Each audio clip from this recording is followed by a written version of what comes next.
Let's get straight to it. Clinical decision-making for ophthalmologic emergencies is all about strict adherence to next best step logic. We're zeroing in on the mechanisms, the triggers, and the exact management directives you need for those high-yield exam scenarios. No fluff, just the critical steps. Our triage begins with what we'll call the painful eye split. It's basically a mental map that separates your approach based on immediate triggers, things like chemical exposure, penetrating trauma, or contact lens use. We're going to anchor our triage logic to some very precise, undeniable physical exam findings. We're talking about spotting a fixed, mid-dilated pupil, an irregular or teardrop-shaped pupil, decreased color vision combined with an afferent pupillary defect, maybe proptosis with a rock-hard eyelid, or literal blood layering in the anterior chamber. Starting with chemical eye injuries, especially those alkaline burns that cause liquefactive necrosis, the absolute next best step, and I mean absolute, is immediate copious irrigation to normalize the ocular pH. You do not wait to check visual acuity. You do not wait for a full pen light exam, and you definitely don't wait for an ophthalmology consult. If you can, pull out any contact lenses and particulate matter, then start irrigating with normal saline or lactated ringers. Use a Morgan lens or IV tubing, and you just keep going until that pH normalizes. Only after all of that is done do you assess visual acuity, the cornea, and intraocular pressure. Now, what if the vision loss is painless? That brings us to lens dislocation, or ectopia lentis. This is where the lens physically detaches directly from the ciliary body. Patients will come in with painless vision loss, monocular diplopia, and a classic tremulous iris that actually quivers with eye movement. Treatment usually means correcting the refractive error and getting surgical correction. But here's the high-yield catch. If the trauma was super mild or if there was no trauma at all, that should immediately trigger an evaluation for an underlying connective tissue disorder. Classically, we're thinking Marfan syndrome. Okay, moving to acute angle closure glaucoma. Think of this as a severe plumbing problem. Impaired aqueous outflow happens when pupillary dilation causes the iris to bunch up, which physically narrows the anterior chamber angle. The triggers for this? Simply entering a dark room or taking medications with anticholinergic or sympathomimetic effects. Older age and hyperopia also raise the risk. The presentation is intense: severe eye pain, headache, nausea, halos around lights, a hazy, cloudy cornea, and that hallmark fixed mid-dilated pupil. To diagnose it, you need tonometry to check the intraocular pressure and gonioscopy to measure that corneal angle. So, how do we fix it? Management of acute angle closure glaucoma requires a multi-pronged attack. First, topical multi-drug therapy. Drops like timolol, pilocarpine, and apraclonidine to bring down the pressure and constrict that pupil. But we don't stop there. We combine that with systemic therapy, specifically acetazolamide or occasionally mannitol.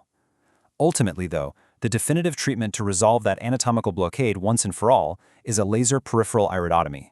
If a patient presents with severe eye pain and feels like something is stuck in their eye, but your pen light exam doesn't show a foreign body, your next best step is fluorescein staining.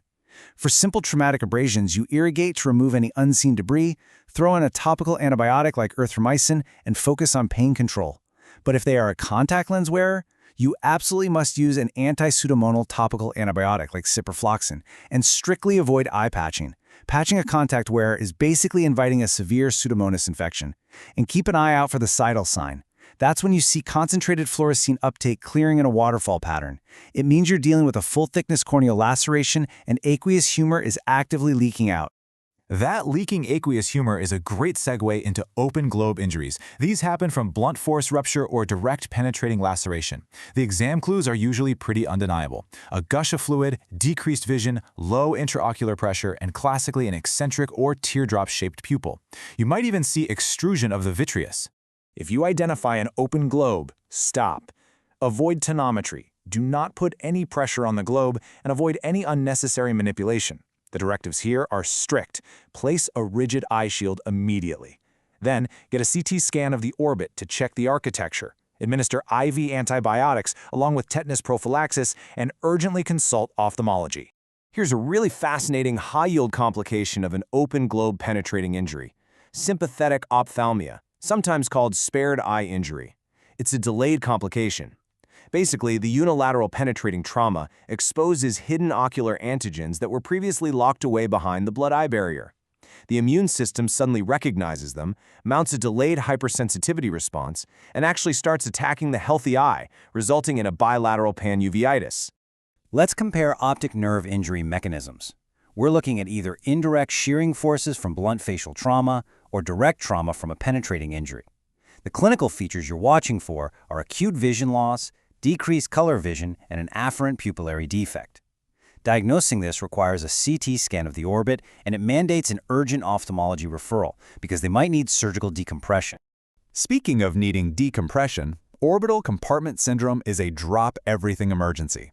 It's caused by a rapid spike in intraorbital pressure, usually secondary to trauma, coagulopathy, or a severe infection. The presentation is extreme: acute eye pain, vision loss, severe periorbital swelling, proptosis, an afferent pupillary defect, and a rock-hard eyelid. It mandates emergency surgical decompression via lateral canthotomy and cantholysis to relieve that pressure and save their vision.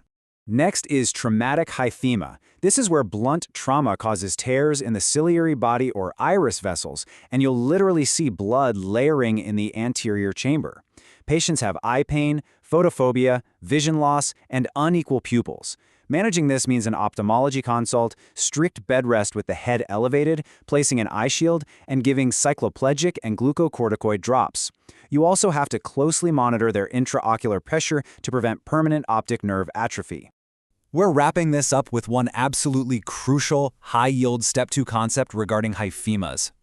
If a patient with sickle cell trait or sickle cell disease develops a hyphema, they are at a significantly raised risk for rapid vision loss. What happens is the red blood cells sickle right there inside the anterior chamber.